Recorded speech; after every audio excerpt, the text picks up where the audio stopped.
끊어야 돼요. 이단에 잘 빠지는 사람 아시죠? 이단에 나온 사람들. 이단이 기가 막히게 알아요. 설득하면 이거 넘어가겠다 싶어가지고 그냥 계속 끈질기게 붙잡고 늘어지면요.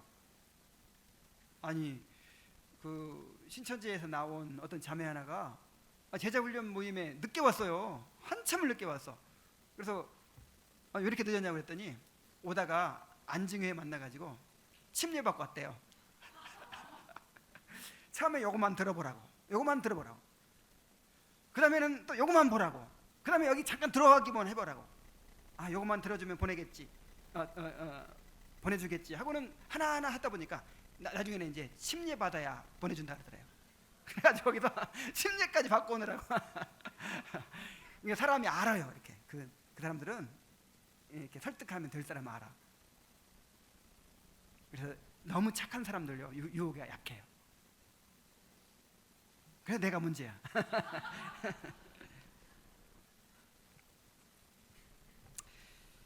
자, 시험에는 두 가지가 있다 그랬어요. 하나님이 주시는 시험이 있고 마귀가 주는 시험. 그러면 시험에 들지 말게 하옵소서라는 기도는 하나님이 주시는 시험을 말할까요? 마귀가 주는 시험 말할까요? 그렇죠. 마귀가 주는 시험. 하나님이 주시는 시험은 좋은 시험이라니까. 그 시험 봐야 합격해야 또 더 높은 데 올라간다니까. 자, 마귀가 주는 시험을 말하는 것입니다. 우리는 연약해서 마귀가 주는 시험을 이길 수가 없어요. 우리 스스로는. 그래서 시험에 들지 말게 해달라고 기도해야 돼요. 자, 그렇다면 시험에 든다는 말은 무슨 말일까요? 시험에 든다. 그래서 시험을 당한다, 시험에 든다, 또 죄를 범한다, 이거를 좀 구분해서 우리가 이해를 해야 됩니다. 먼저 시험을 당한다는 말이 있어요. 시험을 당한다는 것은 시험에 직면하는 것을 말합니다.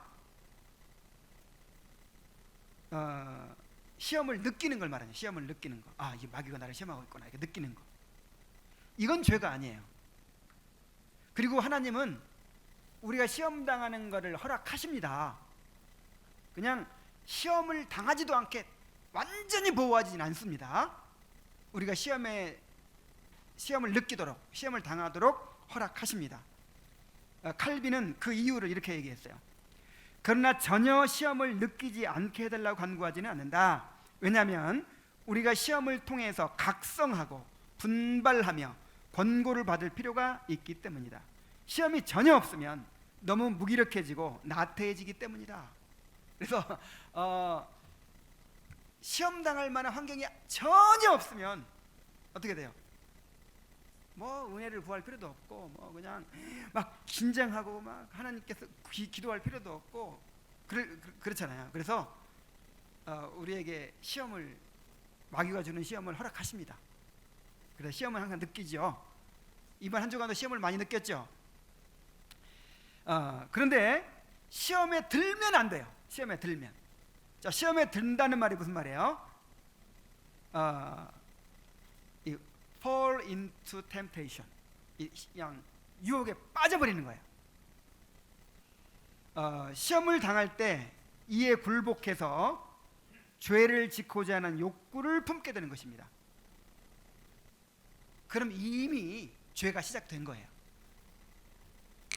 예수님께서 말씀하셨죠?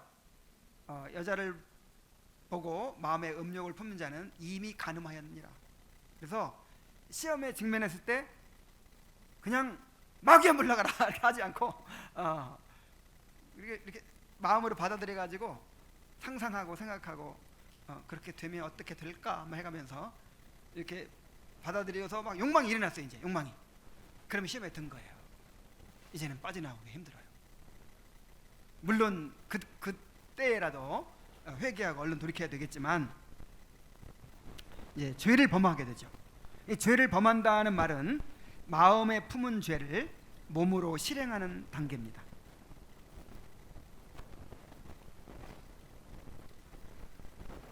그래서 이렇게 시험에 들게 되면 이제 악에 빠지게 된다는 거예요.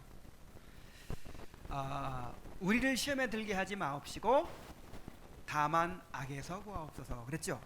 다만이라는 말이 이제 그러나 그런 뜻이에요. 그러니까 시험에 들게 하는 대신에 어떻게 해달라고요? 악에서 건져달라고요. 다른 말로 하면 시험에 드는 것은 악에 빠지는 거예요. 이미 악에 빠지는 거예요. 여기서 악은 악 또는 악한 자라는 뜻으로서 사탄과 그에게 속한 모든 악의 세력들을 총칭하는 표현입니다. 그래서 구원받은 자들도 은혜를 잃어버릴 때는 죄의 지배를 받고 사탄의 세력에 사로잡힐 수가 있어요.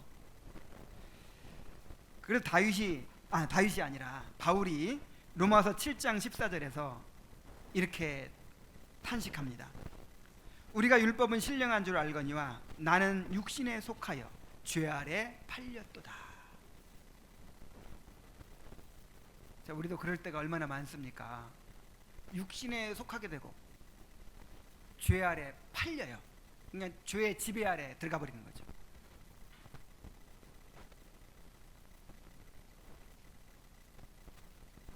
그래서 우리가 시험에 들지 않도록 깨어 기도해야 되는 것입니다. 자, 교리문답에서 이번 교리문답에서 이렇게 얘기합니다. 그러므로 주의 성령의 힘으로 우리를 친히 붙드시고 강하게 하셔서 우리가 이 영적 전쟁에서 패하여 거꾸러지지 않고 마침내 완전한 승리를 얻을 때까지 우리의 원수에 대해 항상 굳세게 대항하게 하옵소서. 이런 기도예요. 우리를 붙들어 달라는 거. 그래서 영적 전쟁에서 거꾸러지지 않게 달라는 거. 그리고 완전한 승리를 얻을 때까지 원수에 대해 항상 굳세게 대항할 수 있게 해달라고. 영적 싸움을 위한 기도예요. 우리는 연약해서 우리 힘으로는 마귀의 시험을 이겨낼 수가 없습니다. 자, 다윗을 보세요. 베드로를 보세요. 다윗이 밧세바와 간음하고 그렇게 될 줄 어떻게 알았어요? 베드로가 예수님을 3번씩이나 부인할 줄 어떻게 알았어요? 이건 하나님이 일부러 그렇게 허락하신 거예요. 일부러. 그래서 우리가 깨달아야 됩니다. 우리가 이 정도라도 보존되고 있는 것은 하나님이 은혜로 우리를 붙들어주고 계시기 때문입니다. 자, 어떤 식으로 붙들어주고 계시냐면 우리 안에 있는 죄의 욕망이 막 극렬하게 분출하지 않도록 억제해주고 계세요 지금. 그리고 죄를 지을 수밖에 없는 환경을 막아주고 계세요. 만약에 하나님이 우리를 좀 깨닫게 해주시려고 그걸 살짝 이렇게 열어놨다 그럼 어떻게 될까요? 여러분 한번 상상을 한번 해보세요. 그냥 어떤 그 죄 지을 수밖에 없는 상황 내가 딱 직면했다고 생각해보세요. 우리 그런 상상 많이 하죠. 뭐 칼을 목에 대고 너 예수님 부인해. 그럼 너 죽는다. 그럼 내가 과연 이길 수 있을까? 근데 하나님이 그런 시험을 지금 면하게 해주고 계시는 거예요. 그거 말고도 여러 가지 있죠. 상상할 수 있는.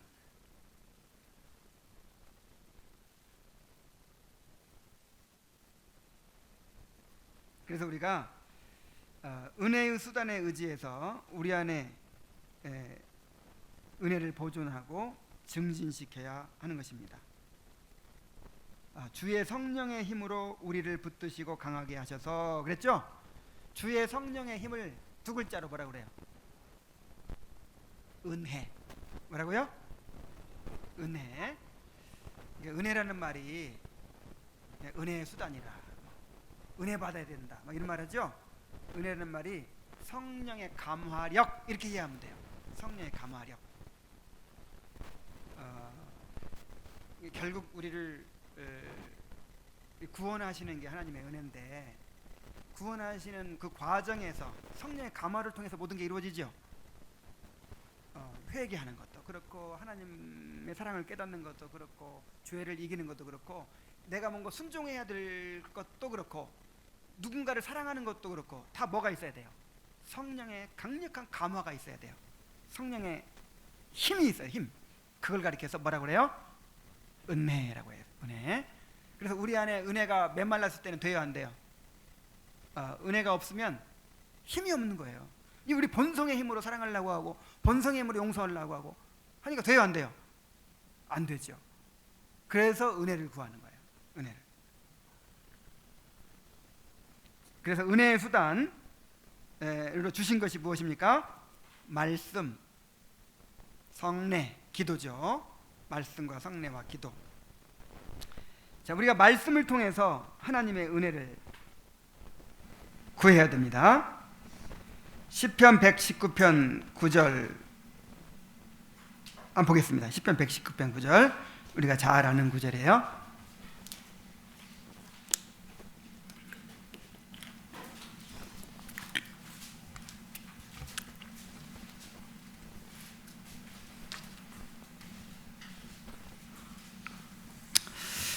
청년이 무엇으로 그의 행실을 깨끗게 하리이까? 주의 말씀만 지킬 따름이니이다. 내가 전심으로 주를 찾았사오니 주의 계명에서 떠나지 말게 하소서. 내가 주께 범죄치 아니하려 하여 주의 말씀을 내 마음에 두었나이다. 자, 여러분, 죄에 빠지지 않기 위해서 뭐 해야 돼요? 주의 말씀을 내 마음에 두어야 돼요. 시편 37편 31절에 보면은 그의 마음에는 하나님의 법이 있으니 그의 걸음은 실족함이 없으리로다 그랬어요. 그의 마음에 하나님의 법이 살아있는 사람은 그 걸음에 실족함이 없어요. 또 그러니까 이거를 너무 기계적으로 생각해가지고 말씀을 많이 암송하고 있으면 죄를 이긴다. 그런데 그거 너무 기계적인 이해예요. 말씀으로 인한 은혜를 얘기하는 거예요. 은혜. 말씀 많이 알고 있다는 게 중요한 게 아니라 이 말씀으로부터 뭘 받아야 돼요? 은혜를 받아야 돼요. 은혜. 말씀은 은혜의 수단이잖아요. 그래서 예배를 통해서 이 선포되는 말씀을 통해서 은혜를 받아야 돼요. 그래서 항상 이 은혜 받은 말씀이 살아있어야 돼요. 너희 속에 그리스도의 말씀이 풍성히 거하여 시와 차며 신령한 노래를 부르며 막 나오죠. 우리 가운데 그리스도의 말씀이 풍성히 거해야 돼요. 만났다면 그냥 그 은혜 받은 말씀 이야기가 나와야 돼요. 만났다면 그냥 아파트값 뭐 올랐다고, 우리 애가 100점 맞았다고 맨날 그런 얘기 하지 말란 얘기 아니라 항상 우리 마음 중심을 차지하는 게 뭐가 돼야 돼요? 말씀의 은혜예요. 말씀의 은혜. 그래야 죄를 이길 수 있어요. 그 다음에 성례를 통해서 주님은 우리에게 보이는 말씀으로써 성례를 제정해 주셨습니다. 그래서 교회에서는 성례를 자주 시행하고 또 성도들이 성례를 사모하고 준비된 마음으로 그렇게 참여해야 되겠죠. 성례를 은혜의 수단으로 제정해 주셨으니까 그 은혜를 사모하기 위해서 성례를 또 사모해야 됩니다. 그 다음에 기도를 통해서 우리가 이제 은혜를 받을 수 있어요. 마태복음 6장 12절에 우리를 시험에 오늘 13절 오늘 읽은 말씀이에요. 우리를 시험에 들게 하지 마옵시고 다만 악에서 구하옵소서 이렇게 기도하라 그랬어요. 또 마태복음 26장 41절에 시험에 들지 않게 깨어있어 기도하라. 자, 시험에 들지 않으려면 뭐 해야 돼요? 깨어있어 기도해야 돼요. 그러면 깨어있어 기도하지 않으면 어떻게 된다는 거예요? 시험에 빠져요. 자, 보세요. 우리 안에 죄가 있죠. 죄. 우리 안에 죄가 있죠. 이 죄가 가만히 있는 게 아니라 기회만 보고 있다. 기회만. 그래서 우리가 좀 약해졌다 싶으면 이제 막 살아가지고 우리를 사로잡는 거예요. 그래서 제가 자주 비유하기를 이 간염 바이러스하고 똑같다 그랬죠. 내가 간염 비형 간염 보균자라 지금 계속 매일매일 은혜를 복용하고 있어요. 약을 복용하고 있어. 그래갖고 이 간염 바이러스 꼼짝도 못해요.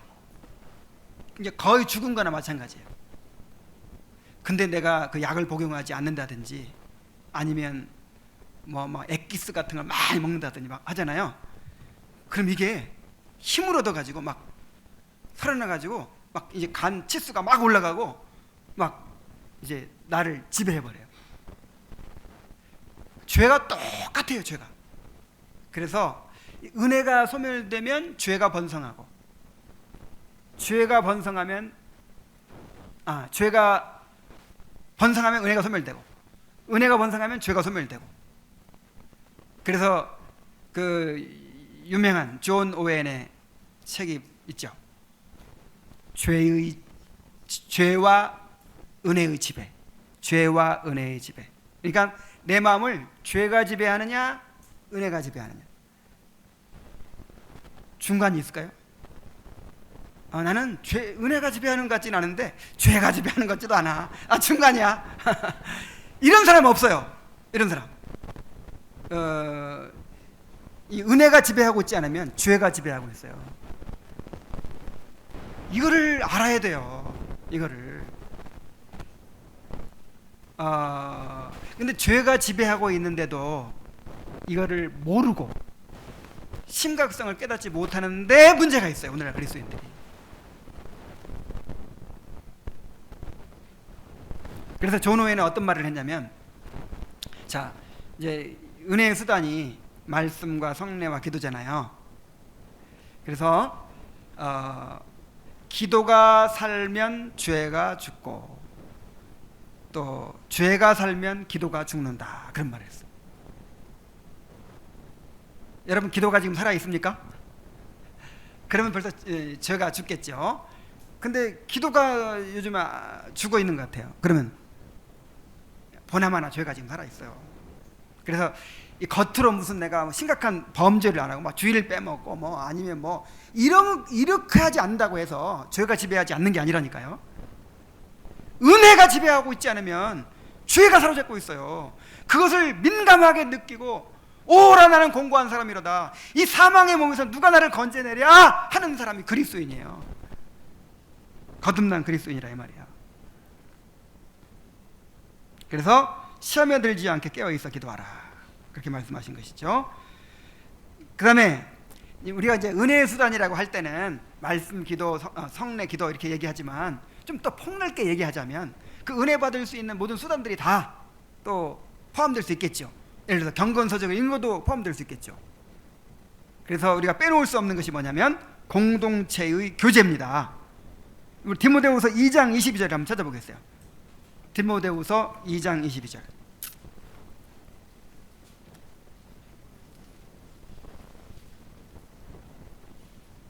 여기에 죄를 이길 수 있는 비결이 나와 있어요.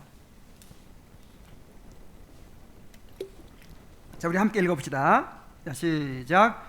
또한 너는 청년의 정욕을 피하고 주를 깨끗한 마음으로 부르는 자들과 함께 의와 믿음과 사랑과 화평을 따르라.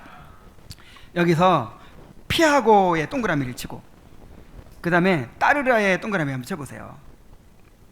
우리는 일단 피해야 돼요. 뭘 피해야 됩니까? 청년의 정욕을 피해야 돼요. 그러니까 이 죄 지을 만한 환경, 이 죄의 유혹, 이런 것들을, 육신의 정욕, 안목의 이생의 자랑, 이런 것들을 피해야죠, 적극적으로. 근데 피하기만 하면 됩니까? 피하기만 해가지고는 100점 100패예요. 회사에서 집까지 술고래가 술 끊겠다고 회사에 집까지 오는데 첫 번째 술집 이겨냈어요. 피했어요. 두 번째 술집 피했어요. 세 번째 술집 피했어. 맨 마지막 술집에 와가지고 에라 모르겠다 들어가서 그냥 그동안 참았던 것까지 그냥 왕창 마시고 그냥 나가 떨어지는 거예요. 그러니까 피하기만 해가지고 이렇게 됩니다. 어떻게 해야 돼요? 피하는 대신 내가 추구하는 게 있어야 돼요. 자, 뭘 추구해야 됩니까? 의와 믿음과 사랑과 화평을 따르라. 저는 여러분들이 정말 하나님 알아가는 낙으로 살기를 바라요. 정말 하나님을 즐거워하는 그 행복으로 살아가기를 바랍니다. 이것이 여러분의 것이 되기 전에는 절대 죄를 이길 수 없어요. 성장할 수 없어요. 그래서 그건 이제 신앙 감정이라고 해요. 신앙 감정. 이 정서라고 하기도 하고. 그러니까 그것이 즐겁고 그것이 낙이 되고. 여러분 그렇게 돼야 돼요. 자, 그런데 또 한 가지 중요한 게 있는데, 혼자서는 안 된다는 거예요. 혼자서는 주를 깨끗한 마음으로 부르는 자들과 함께, 여기 함께 동그라미 한번 쳐보세요. 함께.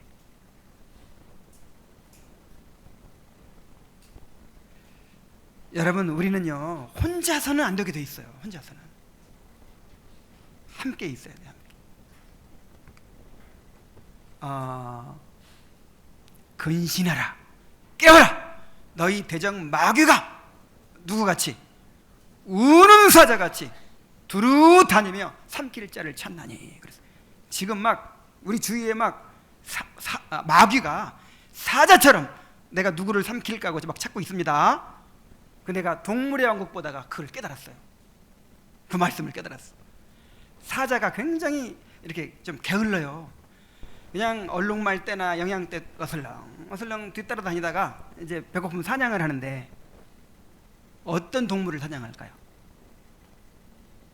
이 무리 지어 있는 동물이 아니라 무리에서 따로 이렇게 떨어져 나온. 그게 사냥감이 되네. 그게. 심지어 이 얼룩말들은요 이렇게 스크럼을 짜고 뒷발질을 해가지고 사자를 물리치기도 해요.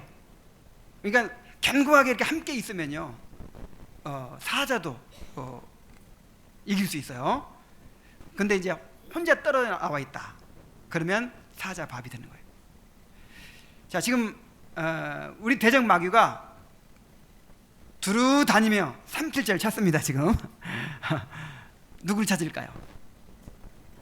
혼자 떨어져 있는 그런 사람들을 찾아서 공격하는 거예요.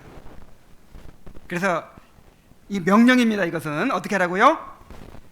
주를 깨끗한 마음으로 부르는 자들과 함께, 더러운 마음으로 부르는 자들과 함께 하면 또 안 돼. 같이 물들어. 여러분 깨끗한 사람들이 있죠? 정말 하나님을 향한 그 순전한 열망을 가진 사람들이 있어요. 우리 주님의 교회 성도들 같은 사람들. 함께 있는 것만으로도 보호가 됩니다. 함께 있는 것만으로도. 그래서 우리 인간은요 마치 카멜레온과 같아요. 카멜레온. 이 카멜레온은 이 주위 색이, 이 주위가 어떤 색깔이냐에 따라서 이 색을 바꾸죠. 여러분 우리 안에요 카멜레온과 똑같은 그런 색깔들이 나옵니다. 예를 들어서 아주 세속적인 사람들 막 거기 가서 앉아 있으면 어떻게 돼요? 내 안에 있는 그것이 활성화돼요. 그 세속적 육신적인 것이 활성화돼. 거기서 농담하고 또 같이 막 어울리고 그냥 영향받고 영향 주고 이렇게 노는 거예요. 근데 경건한 사람들, 정말 하나님을 사랑하는 사람들과 함께 있으면 어떻게 돼요? 내 안에 그게 또 있거든. 없는 게 아니거든. 그게 이제 활성화돼. 그래서 또 거기에 또 색깔이 변하는 거예요. 우리 한번 따라해 봅시다. 피하고 함께 따르라.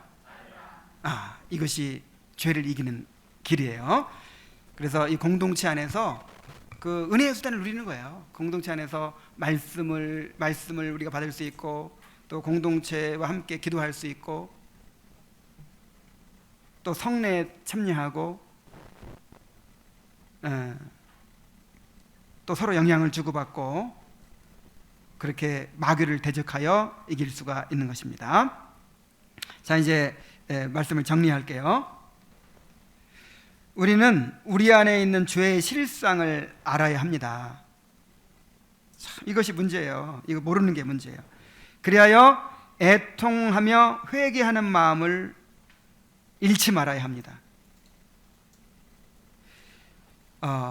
그래서 우리 자신을 위한 기도 중에 세 가지 중에 두 가지가 죄에 대한 기도잖아요.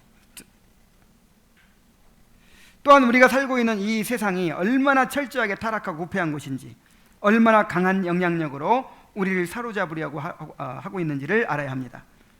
그리고 공중 권세 잡은 자 마귀가 어떻게 우리를 넘어뜨리려고 얼마나 악랄하고 교묘하게 공격하고 있는지를 알아야 합니다. 그래서 우리가 시험에 들지 않게 되도록 또 악에서 건져주시도록 하나님께 구하면서 하나님의 은혜를 갈망해야 하는 것입니다. 하나님은 이렇게 자신의 죄와 연약함을 깨닫고 은혜를 구하는 자를 붙드시고 또 지켜주시겠다고 약속해 주셨습니다. 그래서 그 약속을 의지해서 승리의 확신을 가지고 날마다 죄와 싸우는 성도들이 되시기를 바랍니다. 그렇게 죄와 싸우는 게 큰 내 삶의 가장 큰 문제가 되고 죄에 빠지는 가장 큰 고통이 되고 이런 사람들은 당연히 은혜 수단을 붙들겠죠. 은혜를 사모하겠죠. 그런 성도들이 되시기 바랍니다. 기도하겠습니다.